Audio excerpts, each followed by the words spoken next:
Biz sülhdən danışarkən bizim məcburi köçkünlərin, qaçqınların problemlərini qabardırdıq. Biz sülhdən danışarkən Azərbaycanın ərazi bütövlüyünü, yəni işğaldan bizim ərazilərin azad olunmasını şərt kimi Azərbaycanın irəli sürdüyünü onların diqqətinə çatdırırdıq.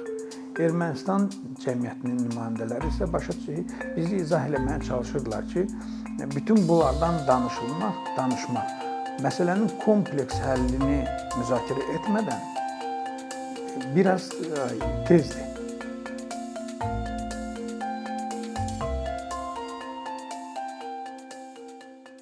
Ümumiyyətlə, sülh yaratma fəaliyyəti ilə məşğul olan təşkilatlar, fərdlər, ekspertlər, bunlar hər zaman cəmiyyətdə gedən prosesləri bir növ qabaqlamaq və yaxud cəmiyyətdə gedən prosesləri bir növ demək olar ki, müzakirəni, alternativ müzakirələr təqdim etmək baxımından cəmiyyətin digər təbəqələri, xüsusən o müharibədə əziyyət çəkmiş insanlar, xüsusən patriotik, yəni əhval-ruhiyyəli insanlar tərəfindən o qədər də belə xoş məramla qarşılanmırdılar. Və fikirləşirdi ki, kimlər ki, sülh yaratmadan danışır, onlar müharibədən sonra ölkənin düşdüyü məğlubiyyətlə barışmağa cəmiyyəti sövq eləyir. Ancaq əslində belə deyildi. Yəni, sülh yaratma fəaliyyəti heç də təslimçilik fəaliyyətindən razılaşmaq missiyasını yerinə yetirmirdi. Sülh yaratma fəaliyyəti ona görə idi ki, insanlar müharibədən başqa alternativ bir yolun olduğunu görsünlər və bu alternativ yol üçün insanlar cəhd eləsinlər iş görmək üçün. Çünki müharibə hər zaman baş verə bilərdi və müharibə hər zaman nəticələri dəyişə bilərdi. Və o dəyişən nəticələr eyni zamanda sülh yaratma prosesinə də təsir eləyə bilərdi.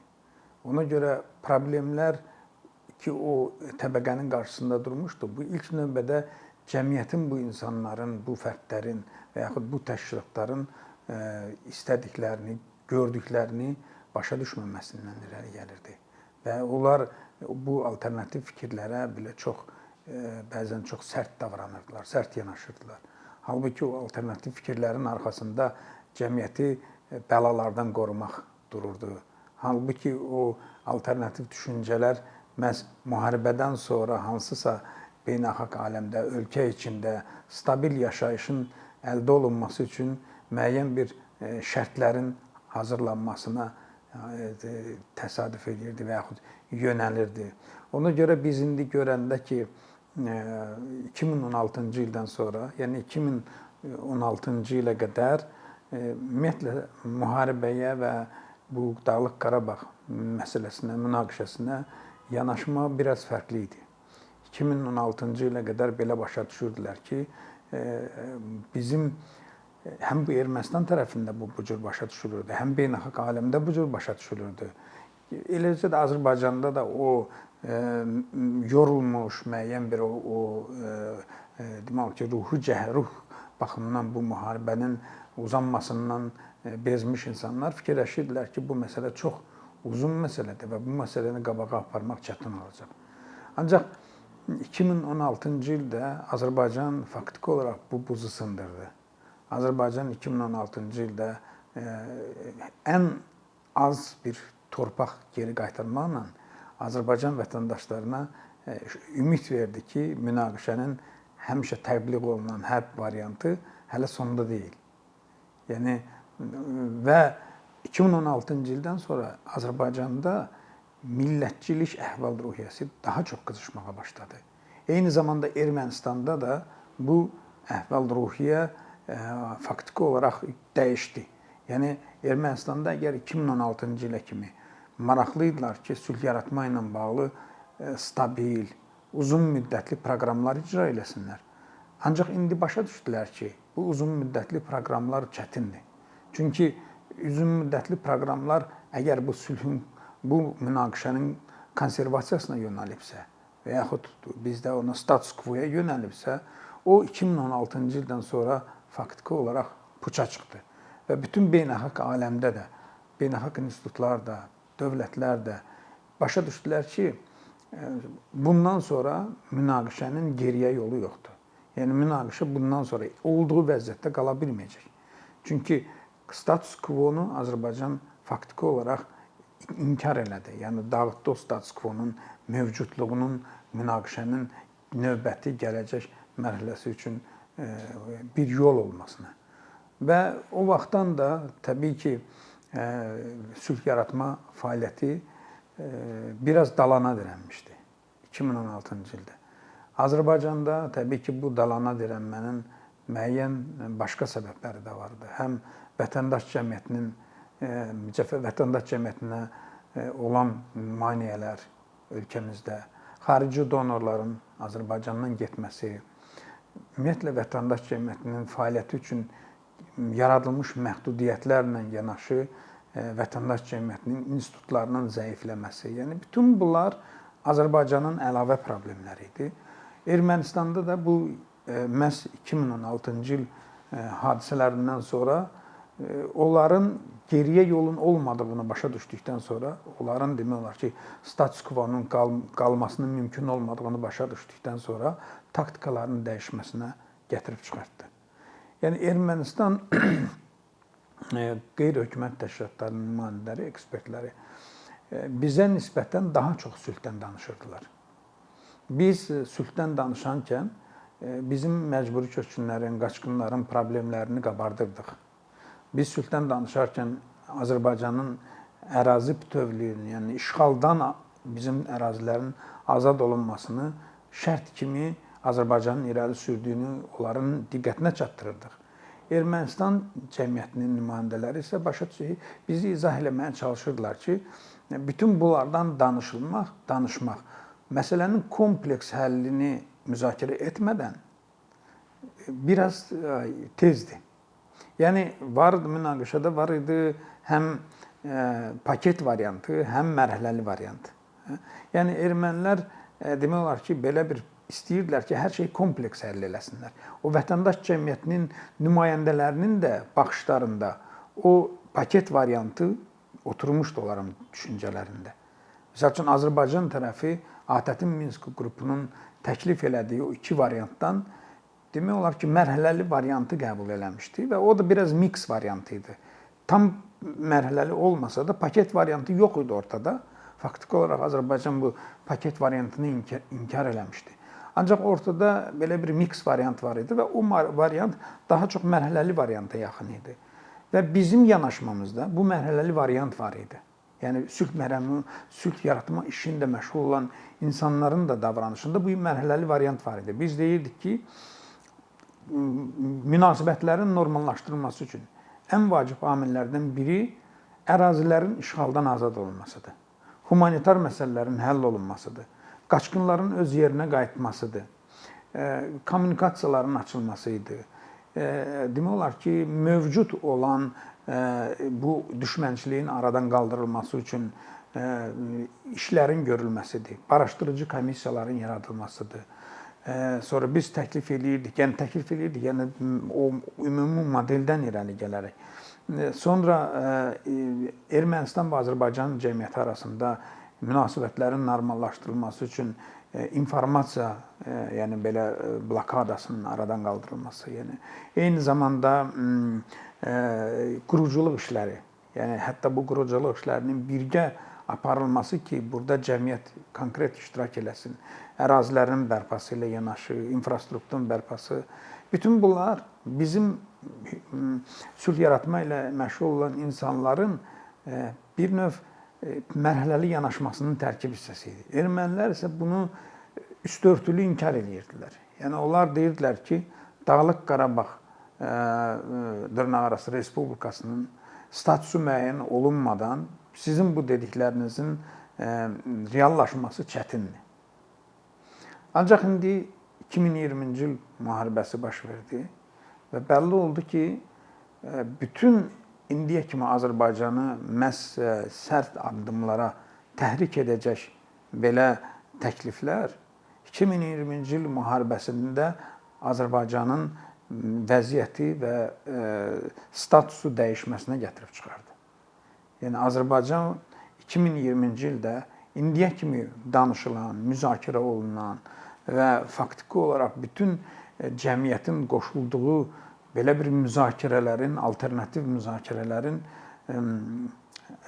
heç kim inanmadığı bir variantı ilə, hərbi variantı ilə münaqişəni həll etdi faktiki və indi yeganə ortalıqda qalan məsələ Dağlıq Qarabağ regionunun, həmin indi o Azərbaycanın demək olar ki, nəzarəti götürdüyü ərazilərdən başqa Dağlıq Qarabağ regionunda yaşayan insanların hansısa bir formada Azərbaycanla yaşamasının mümkün olmasını indi müəyyən etməkdən ibarətdir. Yəni, əsas məsələ indi gəlib buna çıxıb. İndi Ermənistan Vətəndaş Cəmiyyətinin nümayəndələri müharibənin şərtləri dəyişdikdən sonra onların sülh yaratmaya münasibətləri də dəyişib. Və faktiki demək olar ki, Ermənistan Vətəndaş Cəmiyyətinin nümayəndələri indi sülh yaratma işindən qaçırlar. Yəni, onlar indiki vəziyyətdə, yəni birinci təbii ki, orada euforiya var hələ. O məğlubiyyətin yaratdığı sindrom var. İndi o sindrom keçilməlidir.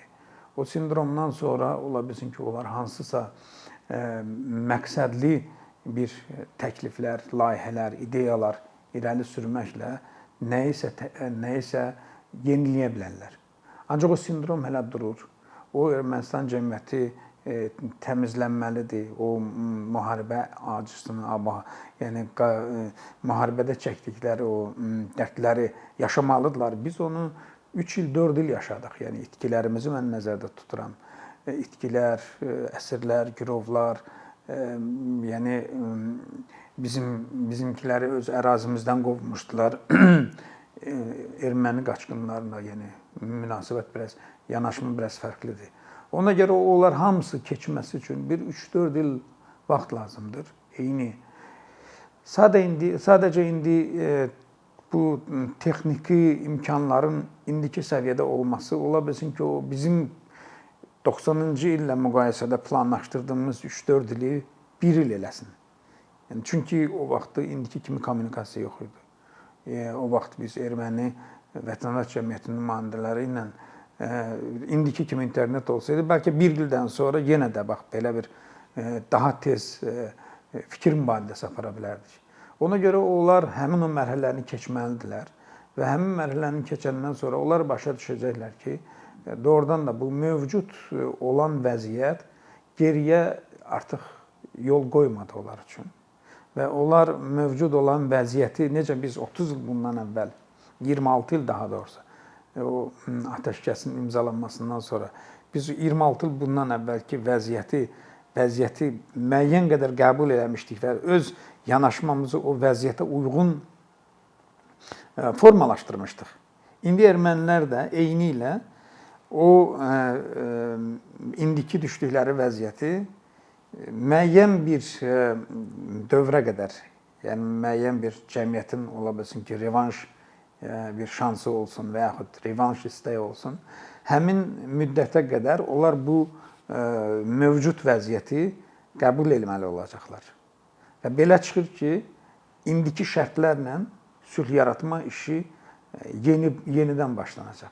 Və indi artıq sülh yaratmanın demək olar ki, trendləri də dəyişir. Sülh yaratmanın ünvanlandığı auditoriya da dəyişir. Əgər biz vaxtilə Dağlıq Qarabağ erməniləri ilə heç bir təmasımız yox idi, baxmayaraq ki, bizim ərazimizdə idilər, Dağlıq Qarabağ erməniləri bir bufer zona yaratmışdılar və o bufer zonaya bizim girmək imkanımız yox idi.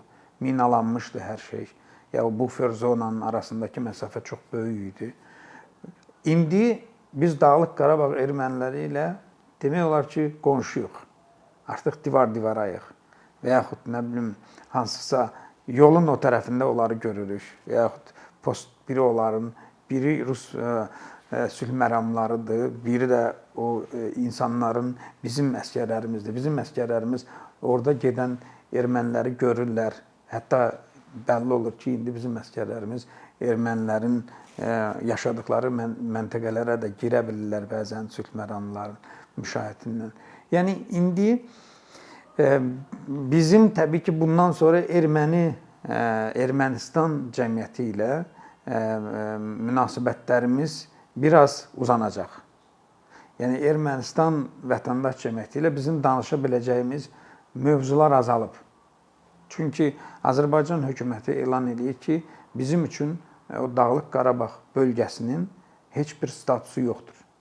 Və bu statusun olmadığı bir müddətdə təbii ki, Ermənistan vətəndaş cəmiyyəti və yaxud sülh yaratma işi ilə məşğul olan insanların bu müzakirədə iştirakının bir bazası hələ yoxdur. Yəni biz əgər statusu müzakirə eləmiriksə və biz sadəcə Azərbaycan hökuməti bundan sonra məhz həmin ərazidə yaşayan insanları öz vətəndaşları kimi qəbul edib onları inteqrasiya elətdirmək haqqında düşünəcəksə, burada yanaşma dəyişəcək. Həm də bizim auditoriyamız, ünvanladığımız auditoriya dəyişəcək.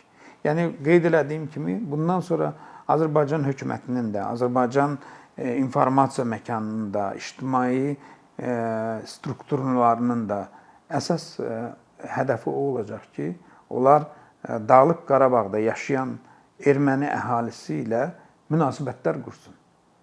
Yəni o münasibətləri artıq birbaşa onlarla qurulası olacaq.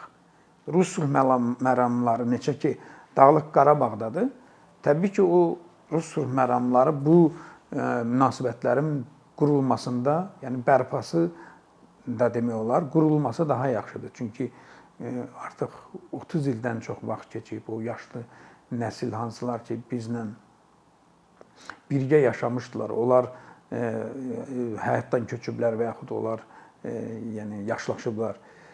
İndi yeni nəsil var. Yəni yeni nəsillə təbii ki, münasibətlərin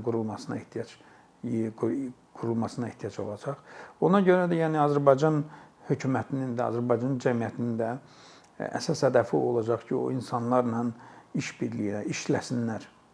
Onların mədəni yaxınlığı, bizlə onların mədəni yaxınlığını, iqtisadi onlarla bizim əməkdaşlığımızın və yaxud onlarla bizim birgə yaşayışımızın iqtisadi tərəflərini, siyasi tərəflərini, hətta psixoloji tərəfləri müzakirə etsinlər və onların infrastrukturunun və yaxud onların idarəetmə strukturlarının nə qədər Azərbaycan infrastrukturu və idarəetmə strukturlarına intensiv demək olar ki, inteqrasiyası tez olacaqsa, bir o qədər də bizim həmin insanlarla işi qurmağımız və həmin insanlarla birgə yaşayışımız daha asan olacaq.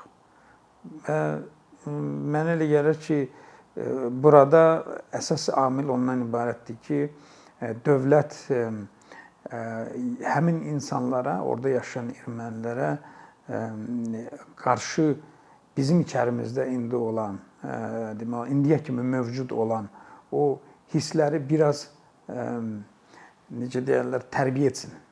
Biz təbii ki, artıq nəticəni əldə eləmişik. Təbii ki, o nəticə indi artıq Azərbaycanın istədiyi nəticədir. Biz öz torpaqlarımızı geri qaytarmışıq. Biz nəzarəti geri qaytarmışıq. Biz Qarabağ üzərində müəyyən qələbə qazanmışıq. Bizim əgər insanlar Dağlıq Qarabağda yaşayan ermənilərə indiyə kimi bizdə mövcud olan o düşmənçilik ritorikasını saxlayacaqlarsa, bu bizim sonraki addımlarımıza çox pis təsir edəcək. Yəni biz udmuş bir tərəf üçün bizim ölkəmizin vətəndaşı sayılan, faktiki olar, de jure olar bizim vətəndaşlarımızdır, ancaq de facto onlar Ermənistan pasportundandır.